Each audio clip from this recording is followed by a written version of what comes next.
আচ্ছা, চলুন তো একটা সহজ প্রশ্ন দিয়ে শুরু করি। ধরুন, দুটো পিৎজা আছে আর আপনারা বন্ধু আছেন ৩ জন। কিভাবে সমান ভাগে ভাগ করবেন? এখানে কিন্তু গোটা গোটা সংখ্যা দিয়ে কাজ হচ্ছে না, তাই না? আর ঠিক এরকম পরিস্থিতির জন্যই আমাদের এক নতুন ধরনের সংখ্যার দরকার হয়।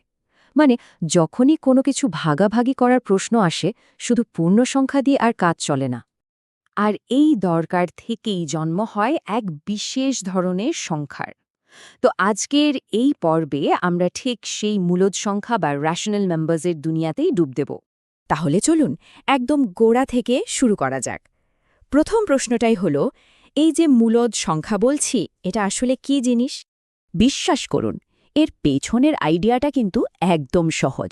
যে কোনো সংখ্যা যাকে একটা ফ্র্যাকশন বা ভগ্নাংশ হিসেবে লেখা যায়, সেটাই হলো মূলদ সংখ্যা। আর গণিতের ভাষায় এই ভগ্নাংশকে আমরা লিখি p/q এভাবে। দেখতে হয়তো একটু কঠিন মনে হচ্ছে, কিন্তু ব্যাপারটা আসলে খুবই সোজা। তাহলে মূল কথাটা কি দাঁড়ালো? মূলদ সংখ্যা মানে হলো p/q, যেখানে p আর q দুটোই হলো পূর্ণ সংখ্যা বা ইন্টিজার। তবে এখানে একটা গোল্ডেন রুল আছে, যেটা একদম ভোলা যাবে না। সেটা হলো q, মানে ভগ্নাংশের নিচের সংখ্যাটা কখনোই কোনো অবস্থাতে শূন্য হতে পারবে না। এটা কিন্তু গণিতের একটা অলঙ্ঘনীয় নিয়ম। এবার দেখুন মজাটা। কত রকমের সংখ্যা যে আসলে মূলদ সংখ্যা, সেটা দেখলে অবাক হতে হয়। যেমন ধরুন ৫, এটা একটা পূর্ণ সংখ্যা। আবার -১২, এটা একটা ঋণাত্মক সংখ্যা। এমনকি -০.৫, যা একটা দশমিক সংখ্যা। এরা সবাই কিন্তু মূলদ সংখ্যা। কারণ কি? কারণ এদের প্রত্যেককেই p/q আকারে লেখা সম্ভব। বেশ, সংখ্যাগুলোকে তো চেনা হলো, কিন্তু একটা সংখ্যারেখা বা নাম্বার লাইনে এদের জায়গাটা ঠিক কোথায়? চলুন পরের ধাপে গিয়ে সেটাই খুঁজে বের করি। আচ্ছা, সংখ্যারেখায় যাওয়ার আগে আমাদের দুটো জিনিস একটু ঝালিয়ে নিতে হবে। একটা হলো প্রকৃত ভগ্নাংশ আর অন্যটা অপ্রকৃত ভগ্নাংশ। দেখুন, প্রকৃত ভগ্নাংশে ওপরের সংখ্যাটা মানে লব নিচেরটা থেকে ছোট হয়। তাই এর মান সবসময় 0 আর 1-এর মধ্যেই থাকে। অন্যদিকে অপ্রকৃত ভগ্নাংশে লব বড় হয়, হর ছোট। ফলে এর মান সবসময় 1-এর থেকে বেশি হয়। ধরুন আমরা 2/3কে সংখ্যারেখায় বসাতে চাই। কাজটা খুবই সোজা। যেহেতু এটা একটা প্রকৃত ভগ্নাংশ, আমরা জানি এটার জায়গা হবে 0 আর 1-এর মাঝে। তো আমরা প্রথমে 0 থেকে 1 পর্যন্ত জায়গাটাকে নিচের সংখ্যাটা মানে 3 ততগুলো সমান ভাগে ভাগ করে নেব। তারপর ওপরের সংখ্যাটা মানে 2 ঠিক তত ঘর এগিয়ে যাব। ব্যাস, পেয়ে গেলাম 2/3-এর জায়গা। কিন্তু সংখ্যাটা যদি 8/7-এর মতো একটা অপ্রকৃত ভগ্নাংশ হয়, তখন কি করব? চিন্তার কিছু নেই। প্রথম কাজ হলো এটাকে একটা মিশ্র ভগ্নাংশে নিয়ে আসা। 8/7 মানে হলো 1 পূর্ণ 1-এর 7। দেখুন, এটা থেকেই পরিষ্কার বোঝা যাচ্ছে যে সংখ্যাটা 1-এর চেয়ে বড়, কিন্তু 2-এর চেয়ে ছোট। তাহলে আমরা এবার 1 আর 2-এর মাঝের জায়গাটাকে 7টা ভাগে ভাগ করব, আর তার প্রথম ভাগটাই হবে আমাদের 8/7। কি দারুণ, তাই না? অনেক তো থিওরি হলো। এবার চলুন দেখি বাস্তবে এই মূলদ সংখ্যাগুলো আমাদের ঠিক কি কি কাজে লাগে। এই যে দেখুন, এখানে একটা সমস্যা আছে। 4p + 32 = 0।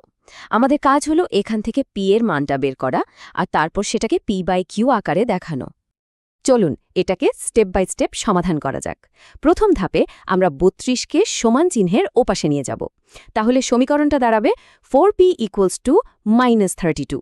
এরপর দুই পাশকেই 4 দিয়ে ভাগ করে দিই। তাহলে p = -32/4, আর এটাকে কাটাকুটি করলে হয় -8। এখন এটাকে যদি p/q আকারে লিখতে হয়, তাহলে লিখব -8/1। দেখুন কত সহজ। আচ্ছা, এবার একটু অন্যরকম একটা প্রশ্ন।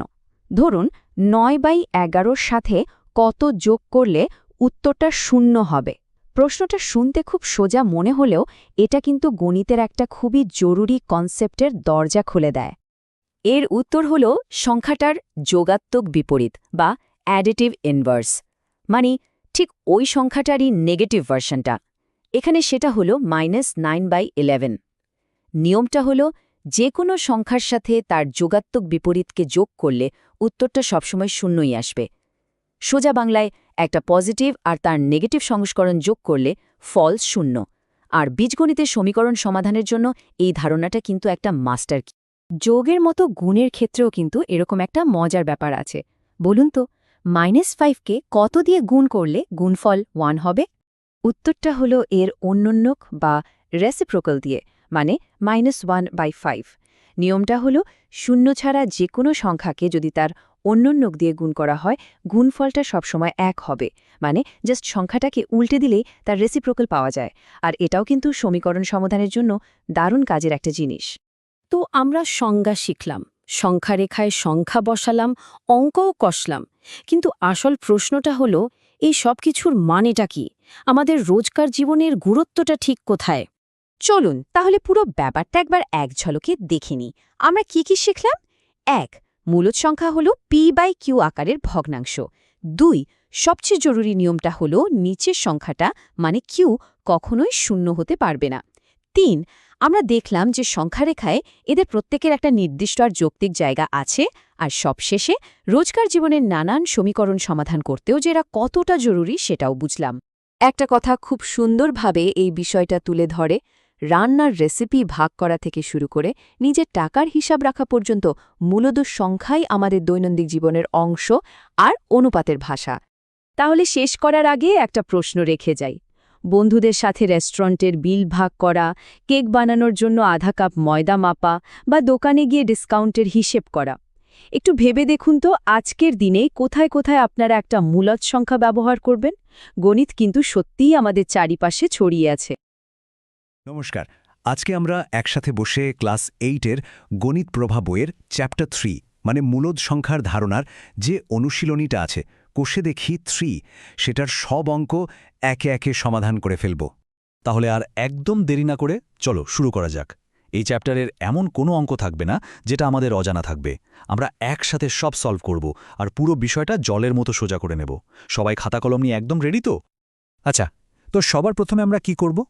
আমরা কিছু সমীকরণ সমাধান করব আর তার যে উত্তরগুলো বেরোবে সেগুলোকে p/q আকারে মানে একটা মূলদ সংখ্যা হিসাবে সাজিয়ে লিখব।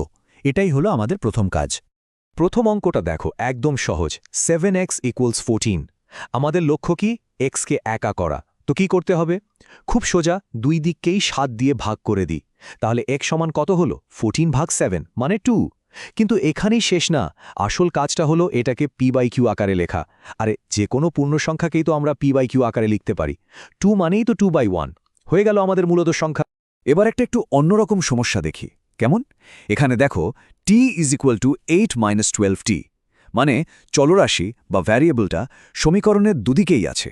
ঘাবড়ানোর কিছু নেই। আমাদের প্রথম কাজ হলো সব টিগুলোকে একসাথে তলায় আনা, মানে একদিকে নিয়ে আসা। তো ডান দিকের -12tকে বাঁ দিকে আনলে কি হবে? ঠিক +12t হয়ে যাবে। তাহলে সমীকরণটা দাঁড়ালো 13t = 8। আর সেখান থেকে t = 8/13। এটা তো এমনিতেই p/q আকারে আছে। দারুণ। এই দেখো, এখানে প্রথম প্রশ্নের বাকি অঙ্কগুলোর সমাধান দেওয়া আছে। আমি বলবো এই জায়গাটাতে একটু থেমে তোমরা নিজেরা একবার চেষ্টা করো। পদ্ধতিটা কিন্তু একদম একই, যেটা আমরা এক্ষুনি শিখলাম। হয়ে গেলে তারপর আমার সমাধানের সাথে মিলিয়ে নাও, দেখবে সব পেরে গেছো। চলো এবার পরের ধাপে এগোনো যাক। এখন আমরা দেখব এই সমাধানগুলো দিয়ে কিভাবে বিভিন্ন জিনিস যাচাই করা যায় বা কোনো রাশির মান বের করা যায়। এইটা কিন্তু খুব মজার একটা জিনিস। দেখো, আমাদের প্রমাণ করতে হবে -y = y। এখানে y এর মান দেওয়া আছে -5/4। চলো মানটা বসিয়ে দেখি কি হয়। বামপক্ষে বসালে কি হচ্ছে? মাইনাস, ব্র্যাকেটের ভেতরে আবার মাইনাস, তার ভেতরে y এর মান মানে -5/4। তাহলে ভেতরে দুটো মাইনাস মিলে কি হলো? +5/4। কিন্তু ব্র্যাকেটের বাইরে তো আরেকটা মাইনাস বসে আছে, তাই সব মিলিয়ে হয়ে গেল -5/4। আর ডান দিকে তো y মানে -5/4 ছিলই। তার মানে বামপক্ষ আর ডানপক্ষ একদম মিলে গেল। প্রমাণিত। এখানে আমাদের 2x + 5 এর মান বের করতে হবে, যেখানে x এর মান বলা আছে -3/8। আসল কাজটা কি? খুব সাবধানে x এর জায়গায় ওর মানটা বসিয়ে দেওয়া। তাহলে কি দাঁড়ালো? 2 × -3/8 + 5। এবার মনে রাখতে হবে পাটিগণিতের নিয়ম, আগে গুণ তারপর যোগ। তাহলে গুণ করে পেলাম -6/8, যেটাকে একটু ছোট করে নিলে হয় -3/4। এবার সেটার সাথে 5 যোগ করে দাও। লসাগু করে হিসেব করলেই উত্তর চলে আসবে 17/4। ব্যাস, হয়ে গেল। আচ্ছা, এবার তোমাদের জন্য একটা ছোট্ট ধাঁধা। স্ক্রিনে দেখো 7/19কে একটা কিছু দিয়ে গুণ করে 1 পাওয়া যাচ্ছে। বলতে পারবে ওই প্রশ্নচিহ্নের জায়গায় কোন সংখ্যাটা বসবে? ভাবো তো, কোনো সংখ্যাকে কি দিয়ে গুণ করলে গুণফল 1 হয়? একদম ঠিক, উত্তরটা হলো সংখ্যাটার ঠিক উল্টোটা, মানে 19/7। আর গণিতের ভাষায় এই জিনিসটাকেই আমরা বলি গুণাত্মক বিপরীত বা অন্যোন্যক। এটা কিন্তু খুব খুব গুরুত্বপূর্ণ একটা ধারণা, মনে রেখো। যখন অন্যোন্যকের কথা উঠলই, চলো এই ধারণাটা নিয়ে আরেকটু গভীরে ঢোকা যাক। কারণ ভাগ বা আরও একটু জটিল ধরনের অঙ্ক করতে গেলে এই অন্যোন্যক বা বিপরীত সংখ্যা কিন্তু আমাদের সেরা বন্ধু হয়ে উঠবে। তাহলে সংজ্ঞাটা কি? খুব সহজ। যে কোনো মূলদ সংখ্যার অন্যোন্যক হলো সেই সংখ্যাটা যেটা দিয়ে তাকে গুণ করলে গুণফল সবসময় এক হবে। মানে a/b এর অন্যোন্যক হলো b/a, জাস্ট উল্টে দেওয়া। এর থেকে সোজা আর কি হতে পারে, তাই না? চলো এবার এটা হাতে কলমে করে দেখি। আমাদের 7/18কে গুণ করতে হবে -5/6 অন্যোন্যক দিয়ে। তাহলে প্রথম কাজ কি? -5/6 অন্যোন্যকটা বের করা। সেটা কত হবে? ঠিক -6/5। এবার জাস্ট দুটোকে গুণ করে দাও। 7/18 গুণ -6/5। কাটাকুটি করে সরল করলেই দেখবে উত্তর আসছে -7/15। এবার আমরা গণিতের দুটো খুব কাজের নিয়ম নিয়ে কথা বলবো, বিনিময় আর সংযোগ নিয়ম। দেখব এই নিয়মগুলো ব্যবহার করে কিভাবে বড় বড় আর জটিল দেখতে লাগা হিসেবকেও একদম সহজ করে ফেলা যায়। এই নিয়মগুলোর আসল মজাটা কোথায় জানো? এরা আমাদের স্বাধীনতা দেয়। যোগ বা গুণের সময় আমরা সংখ্যাগুলোকে আমাদের নিজেদের সুবিধে মতো আগে পরে লিখতে পারি, বা নিজেদের পছন্দ মতো দল বানিয়ে নিতে পারি। এর ফলে কি হয়, অনেক সময় বড়সড় গণনাও আমরা মনে মনেই করে ফেলতে পারি। এতক্ষণ তো আমরা সংখ্যা নিয়ে নাড়াচাড়া করলাম। এবার চলো এই সংখ্যাগুলোকে চোখে দেখি। মানে আমরা কিভাবে ভগ্নাংশগুলোকে একটা সংখ্যা রেখায় বসাতে পারি সেটা শিখব। তো প্রশ্ন নম্বর 7-এ আমাদের এই সংখ্যাগুলোকে সংখ্যারেখায় বসাতে হবে। সংখ্যাগুলো কি কি? 1-এর 4, -3-এর 4, -2-এর 3, 6-এর 5 আর -8-এর 3। চলো এদের প্রত্যেকের জন্য একটা করে জায়গা খুঁজে বের করি। যেসব ভগ্নাংশ 1-এর থেকে বড়, মানে অপ্রকৃত ভগ্নাংশ, তাদের জন্য একটা দারুণ কৌশল আছে। যেমন ধরো 6-এর 5, এটাকে প্রথমে মিশ্র ভগ্নাংশে নিয়ে এসো। কি হবে? 1 পূর্ণ 1-এর 5। এটা দেখেই আমরা সঙ্গে সঙ্গে বুঝে যাচ্ছি যে এই সংখ্যাটা 1 আর 2-এর ঠিক মাঝখানে কোথাও একটা বসবে। কি সহজ হয়ে গেল না ব্যাপারটা? মূলদ সংখ্যার একটা সবথেকে আশ্চর্য ধর্ম কি জানো? যে কোনো দুটো মূলদ সংখ্যা, তারা যতই কাছাকাছি হোক না কেন, তাদের মধ্যে আসলে অসীম সংখ্যক মূলদ সংখ্যা লুকিয়ে থাকে। অবিশ্বাস্য, তাই না? চলো আমরা সেই অসীম সংখ্যার ভাণ্ডার থেকে কয়েকটাকে খুঁজে বের করি। এই ধরনের অঙ্ক করার জন্য একটা গোল্ডেন রুল বা সোনালী নিয়ম আছে। সেটা হলো সবার আগে ভগ্নাংশ দুটোর হরকে সমান করতে হবে। ব্যাপারটা অনেকটা এরকম, ধরো তোমার কাছে একটা সেন্টিমিটারের রুলার আর একটা ইঞ্চির রুলার আছে। দুটোকে মিলানোর জন্য আগে তো দুটোকেই একই এককে আনতে হবে, তাই না? এখানেও ঠিক তাই। হর সমান করা মানেই দুটোকে একই স্কেলে নিয়ে আসা। তারপর দেখবে মাঝের সংখ্যাগুলো নিজে থেকেই চোখে পড়বে। চলো একসাথে করে দেখি। আমাদের 1/3 আর 3/5-এর মধ্যে 5টা সংখ্যা বের করতে হবে। প্রথম কাজ হর সমান করা। 3 আর 5-এর লসাগু কত? 15, 30, 45। আমরা 30 নিই, হিসেব করতে সুবিধা হবে। তাহলে 1/3 হয়ে গেল 10/30 আর 3/5 হয়ে গেল 18/30। এবার দেখো তো 10/30 আর 18/30-এর মধ্যে সংখ্যা খুঁজে বের করাটা কতটা সহজ হয়ে গেল। আর এই হলো আমাদের খুঁজে পাওয়া 5টা সংখ্যা: 11/30, 12/30, 13/30, 14/30 আর 15/30। এখানে একটা জিনিস খেয়াল করো, কয়েকটাকে কিন্তু আমরা চাইলে আরও ছোট বা সরল আকারে লিখতে পারি। যেমন 12/30 মানেই তো 2/5, আবার 15/30 মানে ঠিক অর্ধেক বা 1/2। তাহলে এই পুরো কোষে দেখি 3টা করে আমরা কি বুঝলাম? আমরা দেখলাম সাধারণ সমীকরণ সমাধান করা থেকে শুরু করে সংখ্যা রেখায় সংখ্যা বসানো পর্যন্ত এই মূলদ সংখ্যার ধারণাগুলো আমাদের গণিতের ভিতটাকে অনেক বেশি শক্ত করে তোলে। এই কনসেপ্টগুলোই কিন্তু আমাদের ভবিষ্যতে আরও কঠিন আর মজার অঙ্ক করার জন্য তৈরি করে দেয়। তাহলে আমরা সমীকরণ সমাধান করা, অন্যোন্যক ব্যবহার করা আর দুটো সংখ্যার মাঝের সংখ্যা খোঁজার মতো দারুণ কিছু কৌশল শিখলাম। এবার একটু অন্যভাবে ভাবা যাক। আমাদের রোজকার জীবনে, যেমন ধরো রান্নার সময় উপকরণের পরিমাণ ভাগ করতে বা বন্ধুদের সাথে কোনো কিছু সমান ভাগে ভাগ করে নিতে, এমনকি ক্রিকেট খেলার রান রেট হিসেব করতেও কি এই নিয়মগুলোই লুকিয়ে থাকে না? একটু ভেবে দেখো, দেখবে গণিত সব জায়গাতেই আছে। নমস্কার।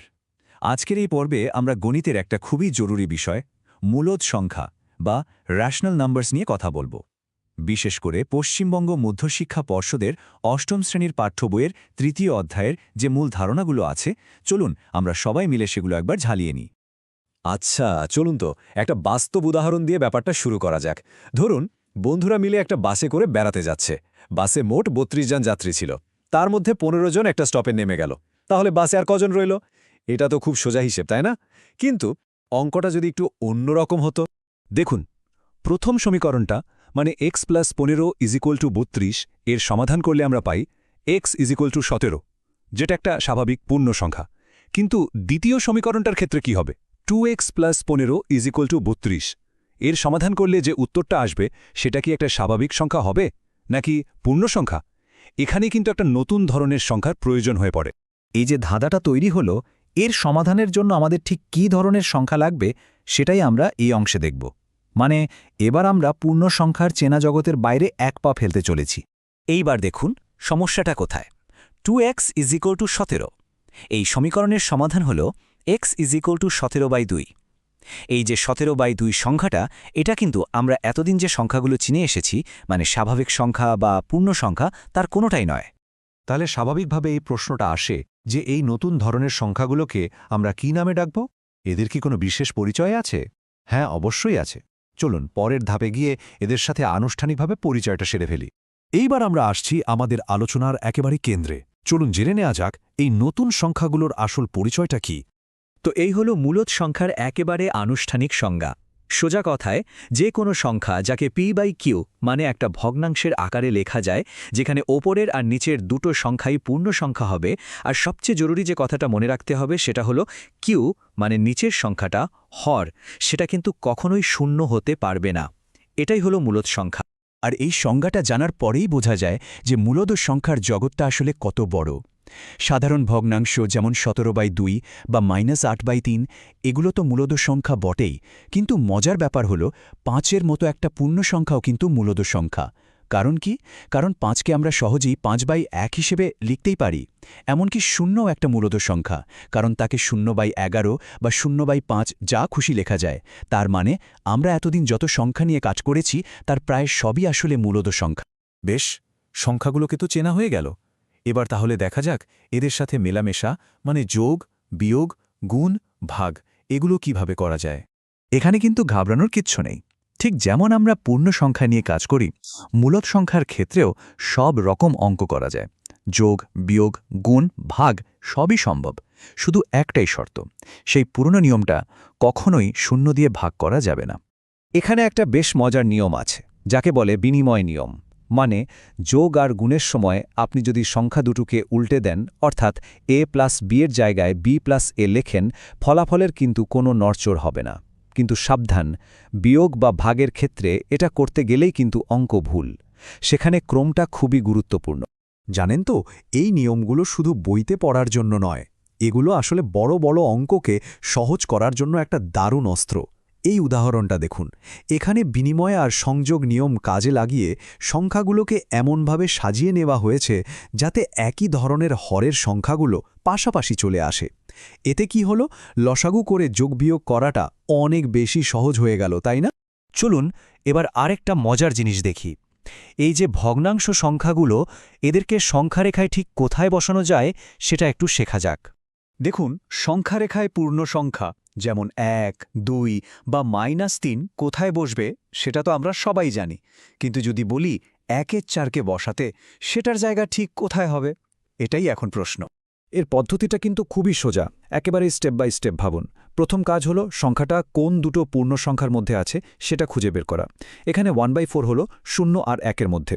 তারপর সোজা হরের দিকে তাকান, এখানে আছে 4, তার মানে 0 থেকে 1-এর মাঝের অংশটাকে ঠিক 4টে সমান ভাগে ভাগ করতে হবে। আর সবশেষে লবের দিকে তাকান, ওটা হলো 1, তাই 0 থেকে প্রথম ভাগটাই হবে 1/4-এর জায়গা। ব্যাস, কাজ শেষ। এবার আমরা মূলদ সংখ্যার একটা খুব ইন্টারেস্টিং ব্যাপার নিয়ে কথা বলবো। আর সেটা হলো যে কোনো দুটো মূলদ সংখ্যার মাঝখানে আরও সংখ্যা খুঁজে বের করা। ধরা যাক আমাদের একটা প্রশ্ন দেওয়া হলো, কোষে দেখি 3 থেকে নেওয়া এই সমস্যাটা 1/3 আর 3/5 এই দুটো সংখ্যার মাঝখানে 5টা মূলদ সংখ্যা বের করতে হবে। এটা কিভাবে করা সম্ভব? এর সবচেয়ে সহজ আর কাজের উপায় হল হর দুটোকে 1 করে নেওয়া। 3 আর 5-এর লসাগু তো 15, কিন্তু আমরা হিসেবটা আরও সহজ করার জন্য 30 নিয়ে নিলাম। তাতে কোনো অসুবিধা নেই। তাহলে 1/3 হয়ে গেল 10/30 আর 3/5 হয়ে গেল 18/30। ব্যাস, যেই না হর 1 হয়ে গেল, দেখুন তো 10/30 আর 18/30-এর মধ্যে সংখ্যা খুঁজে বের করাটা কি এখন জলভাত হয়ে গেল না?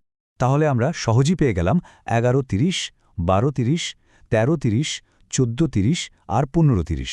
আর এগুলোর মধ্যে কয়েকটাকে তো আবার ছোটও করা যায়, যেমন 12/30 হয়ে গেল 2/5 বা 15/30 হয়ে গেল 1/2। এটাই হলো সবচেয়ে অবাক করা ব্যাপার। আমরা তো মাত্র 5টা সংখ্যা বের করলাম, কিন্তু যদি হরটাকে 30-এর বদলে 300 নিতাম, তাহলে তো আমরা অনেকগুলো সংখ্যা পেতাম। তার মানে কি দাঁড়ালো? যে কোনো দুটো মূলদ সংখ্যার মধ্যে আসলে গুণে শেষ করা যাবে না, এত মূলদ সংখ্যা থাকে, মানে অসীম সংখ্যক। ব্যাপারটা অনেকটা এই রকম। পূর্ণ সংখ্যাগুলো যদি একটা রাস্তার মাইলস্টোন হয়, তাহলে মূলদ সংখ্যাগুলো হলো সেই মাইলস্টোনগুলোর মাঝের প্রতিটা ইঞ্চি, প্রতিটা মিলিমিটার। এগুলো পুরো সংখ্যারেখাটাকে প্রায় ভরাট করে দেয় আর আমাদের সংখ্যা জগৎটাকে অনেক বেশি বিস্তারিত করে তোলে। বেশ, আমরা তো দেখলাম যে মূলদ সংখ্যাগুলো সংখ্যারেখার প্রায় সব ফাঁকি ভরে দিয়েছে, কিন্তু সব কি ভরেছে? নাকি এখনও এমন কোনো রহস্যময় সংখ্যা রয়ে গেছে যারা এই মূলদ সংখ্যার দলেও পড়ে না, অথচ সংখ্যারেখায় তাদেরও একটা জায়গা আছে? এটা কিন্তু ভাবার মতো একটা প্রশ্ন, তাই না?